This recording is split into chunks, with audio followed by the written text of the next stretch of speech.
Елімізде жобалық кеңсе құрылады. Оның құрамында инвестициялар және даму министрлігі, сыртқы істер министрлігі мен сыбайлас жемқорлыққа қарсы іс-қимыл агенттігінің мамандары кіреді. Мақсат еліміздегі инвестициялық климатты барынша қолайлы ету. Шетел кәсіпкерлеріне бизнесін өркендетіп, ел экономикасына қаржы құюына мүмкіндік жасау. Өйткені бізде өзге мемлекеттердегілер, кедергілер жоқ емес. Әсіресе шетелдіктер салық, кеден және еңбек заңнамалары бойынша қиындықтарға тап болады.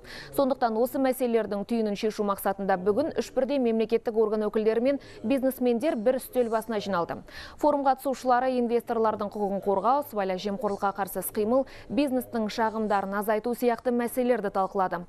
Жалпы статистикаға сүйенсек, соңғы 3 жылда 900-ден астам кәсіпкердің құқығы бұзылған. Соның негізінде 389 лауазымды тұлға жауапқа тартылып, 500-ден аса кәсіпкердің құқығы қорғалды.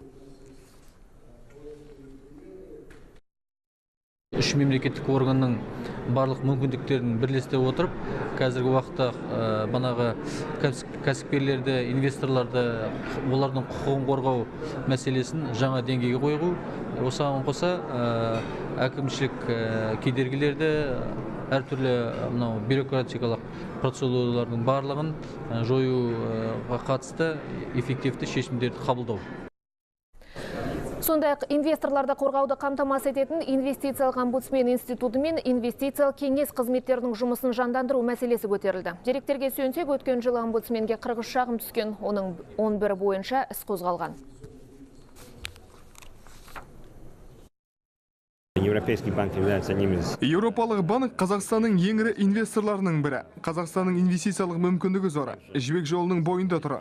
Табиғи байлығын айтпағанның өзінде еңбек күші бар.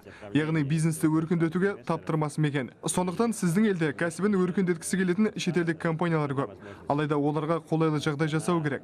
Шетелдіктер ең алдымен құқығының заңмен қорғалатындығына мән береді. Сондықтан біз екі жаққа да тиімді болатын ұсыныстарды талқыладық.